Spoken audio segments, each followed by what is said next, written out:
জয়গুরু নামের অনল পুস্তক থেকে ধারাবাহিকভাবে পাঠ করছি। আজকের অধ্যায় তপ। আমি বলি, উষানিশায় মন্ত্র সাধন, চলাফেরায় জপ, যথাসময় ইষ্ট নির্দেশ, মূর্ত করাই তপ। এই সামান্য জিনিসটুকুর অভ্যাস থাকলে অনন্ত আশীর্বাদের অধিকারী হওয়া যায়। ভিতরের যোগান ঠিক থাকলে বাইরের চলাটা থেকেই সাবলীল হয়ে ওঠে। আর উৎসাহ, উদ্দীপনা, আনন্দ, ফুর্তির জোয়ার আসে নাম পারায়ণতার ভেতর দিয়ে, ধ্যানশীলতার ভিতর দিয়ে, গুরুমুখীনতার ভিতর দিয়ে। ওতে মন চাঙ্গা থাকে, বুক ভরা থাকে।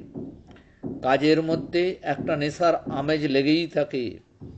কাজ কর্মে চলাবেলায় ভুল কম হয়।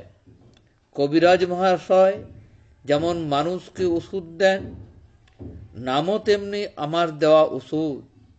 যে যতটা নিষ্ঠা সহকারে করবে সে ততখানি ফল পাবে। এ আমার করে দেখা জিনিস, এ ফল নির্ঘাত। গুরুর প্রতি টান নিয়ে যেই ঠিকমতো নাম ধ্যান করবে তারই ভিতরের ঘুমন্ত গুণগুলি গজিয়ে উঠবে।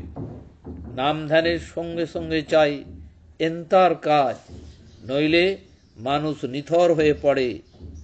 যার সেন্সারি নার্ভ ও মোটর নার্ভ সমানভাবে অ্যাক্টিভ, তার পার্সোনালিটি এক বিশেষ জেল্লা দিয়ে জেগে ওঠে।